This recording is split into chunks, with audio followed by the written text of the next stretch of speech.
Hello everyone. Today in this video, I'm going to study about income elasticity of demand and cross elasticity of demand. In last video, we have studied about price elasticity of demand, right? So now, today, let's study both income and cross, right? Right. As you all know, the relation between price and demand. Now we're going to study relation between income and demand in this particular video, right? So what is it? Inelasticity of demand is a measure of degree of responsiveness of demand for a commodity to a given change in the consumer's income, right? So this quality of demand by which it changes is called elasticity of demand, right? So here we have to study the change in demand because of income of an individual. So income elasticity of demand can be defined as a ratio of proportionate change in the quantity demanded, right, to a given proportionate change in the income of the consumer. So what's the formula? EY, that is income elasticity of demand, is equal to proportionate change in quantity demanded divided by proportionate change in the income of the consumers, right? So income elasticity of demand for various goods, how it is, right? So let's find out. So for normal goods, it is always positive. Why? Because with the rise in income, demand rises, therefore it is positive. For example, TV, AC. So as the income rises, demand rises, so it's positive, right? Whereas for inferior goods, it is usually negative. So with a rise in income, demand falls. You remember Giffen's paradox? Giffen's goods we have studied. There was a fall in the price of bajra, and there was fall in demand of bajra and rise in the demand of demand of rice. So when it is inferior goods like Giffen's goods, it is usually negative in elasticity, right? Because with the rise in income, demand for the commodity falls. It is important for MCQ's point of view, always remember, right? The question they would ask is income elasticity of demand for normal goods is always dash. So you should know what it is. For inferior goods, it is dash. So you should know what it is. So if income elasticity of demand for commodity is less than 1, right, it is a necessity. Why? Because rise in demand is less than percentage rise in income, right? Whereas if the elasticity of demand is greater than 1, it is luxury, because rise in demand is more than rise in income. Therefore, it is always more than 1. So when EY is less than 1, remember it is a necessity, and when EY is greater than 1, it is a luxury. Measurement. Now, as you've seen in price elasticity, there was a formula for calculating. Here also we'll see that.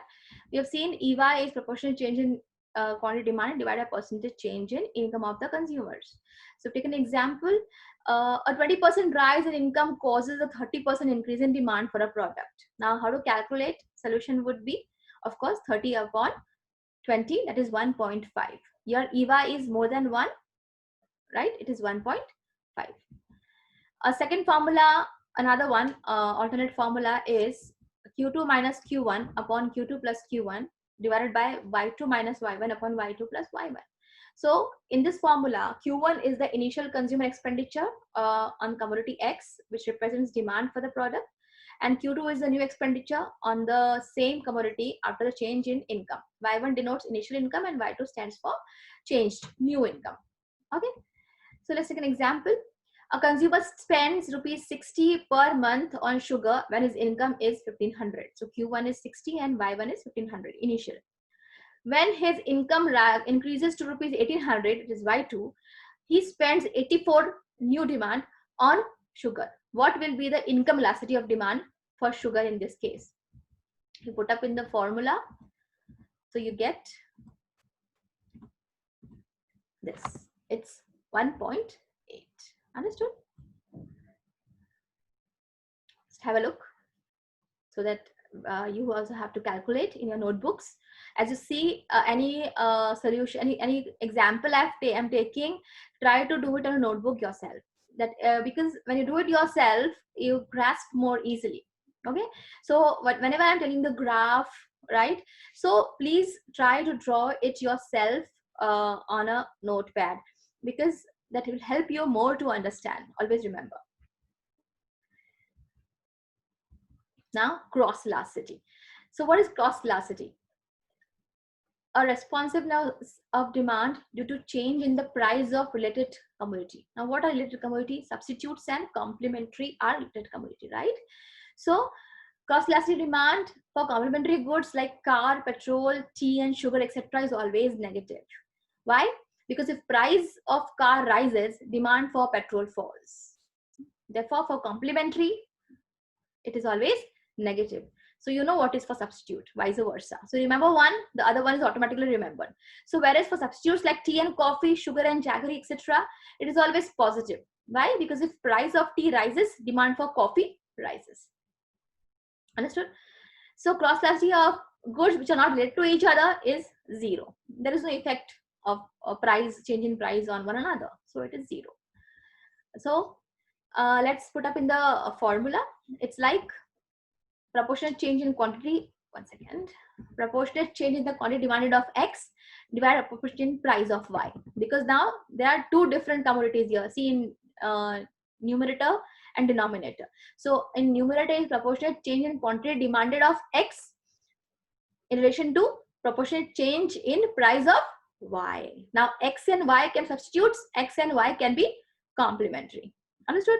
If they are complementary, then what it is? It is always negative, and if it is substitute, it is always positive. Remember from MCQ's point of view. Now measurement, there's a formula. The cross elasticity of demand is Qx2 minus Qx1 upon Qx2 plus Qx1 divided by Py2 minus Py1 upon Py2 plus Py1. Right? In this formula, Qx2 is the new demand for X, Qx1 is the original demand for X, and Py2 is a new price for Y, and Py1 is the original price for Y. Okay, so if X and Y are perfect substitutes for each other, the cross elasticity will be infinity. It means the slightest rise in the price of Y will cause an almost infinite rise in the demand of X, and the slightest fall in the price of Y will greatly reduce the demand for X. In practice, infinity cross elastic demand is not found, because in reality, no commodities are perfect substitutes to each other. In practice, therefore, cross elasticity of demand can be positive, zero, or negative. So let's take an example. As the price of Y increases from rupees 10 to 12, the sales of a firm producing commodity X rise to rupees 220 kg from 200 kg per week. Find out the cross elasticity and relationship between X and Y. So we'll put up in the formula as we have studied in the previous slide. We put up in the formula and we got it as 0.52. Now, if it is positive, they are substitutes. If it was negative, they would be complementary. So you have to give a interpretation that because cross elastic demand is positive, X and Y are substitutes. Okay. Now what are the uses? Perfect substitutes are seldom found in practice, as we know. Also, perfect complementary goods are equally rare. But broadly speaking, there is a competition. There is substitutively among several commodities. Under such circumstances, the entrepreneur can judge the effect of his pricing policy on the quantities demanded of the products of others and vice versa, on the basis of cross elasticity of demand, right? So the another topic is demand forecasting. I hope you've understood the concept of income elasticity of demand and cross elasticity of demand. Okay. Now, demand forecasting. What is forecasting? It's a prediction, right? You forecast about your future demand, right? Why it is important? Because you have to plan your production. So a forecasting is a prediction about the future event which is most likely to happen. So in the world of uncertainties, formation of some views about the future is inevitable. You have to find out what is the future demand, because you can't produce goods on assumptions, right? So therefore, firms try to forecast the likely demand for their products. Prediction of future for the firm's products are known as demand forecasting. That's right. The demand forecasts are important because huge resources are involved in large-scale production, and it has become really important management function, right? There are few methods of estimation of demand. So there are two main categories: forecasting for an established products and forecasting for a new products. So we'll first see forecasting for established products. So forecast prepared on the level of a firm can be divided into two types. For established products I'm talking about. The first one is interview and survey approach, and second one is projecting past experience.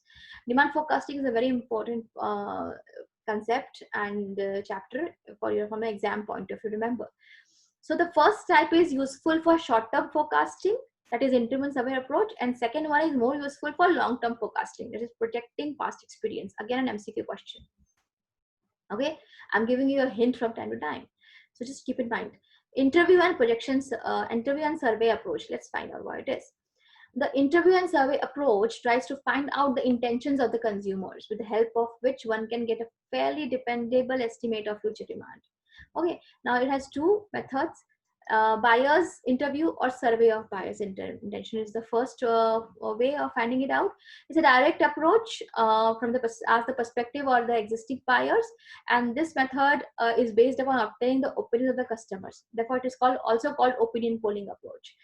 Okay, when is very useful? This method is useful when producers and consumers come into direct contact with each other. Then only it is possible. Otherwise, it's not. Next one is sales force polling. How it is done? The experienced salesmen who have technical background have undergone some training and currently interviews to perform the task, right? So in the absence of large number of salesmen, a firm can rely on dealers also. If there are no salesmen or lesser number of salesmen, so dealers, they take the view of the dealers about the forecasting, right? So that is collective opinion. It is also called collective opinion method, because it is you take opinion of all the dealers collectively. You sit together and take their views, right? The next one is consumer field survey. So when the number of consumers is very large and the product is standardized, this method is used on the basis of sample surveys, because it's not possible to contact millions of customers directly, right? So you need to have a surveys. Okay? So it removes the inconvenience of the previous two methods and help collect the necessary information in a short period of time at a limited cost, reasonable cost. Okay. Next is panel of experts. The demand forecasting can be assigned to us as a specialized job to panel of experts, and these experts might be the employees of the firm or maybe outsiders. That is, experts from some other firms or employees, consultancy agencies, maybe outsourcing types, right? The next one is forecast based on composite management opinion. So in some firms, it is customary to use opinions of senior management, right? So the task of assessing the opinions of senior executives is usually assigned to a small committee or the general manager. So this method has an advantage of saving time, low cost, and avoidance of complicated statistical methods. Right? Now the next one in existing demand, projecting past experience is a method of forecasting on the basis of past experience, past demand. So in the first approach, we considered various methods of forecasting demand on the basis of knowing buyer's intention. So in this approach of projecting past experience into the future, the following methods are followed. The very first one is correlation analysis. So what it is, correlating the variables. Some variables are dependent on the other variables, and are called dependent variables, while some are not dependent. They are independent. So they are called independent variables, right? So correlation analysis establishes the relation between such variables. In past, correlation is assumed to remain constant in future also. We can take into account the future estimates of an independent variable and prepare demand forecast on that basis. That what was the demand for this particular commodity last year or in last 5 years. On that basis, you project, you estimate the demand for coming year.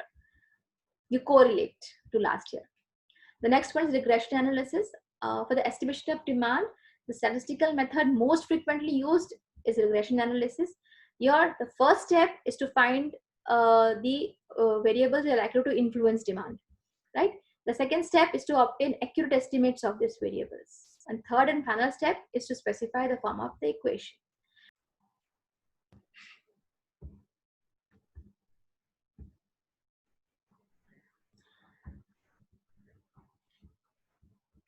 We'll continue.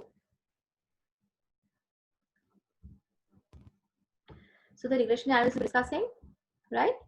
So for the estimation of demand, the statistical method most frequently uses regression, as we discussed. The first step is to specify the variables It's likely to influence the demand.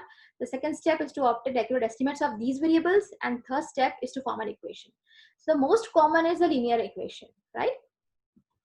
So what it is, D is equal to A plus BP plus CY plus DA, where D stands for demand, P represents price, Y is for your income, and A for advertising expenditure.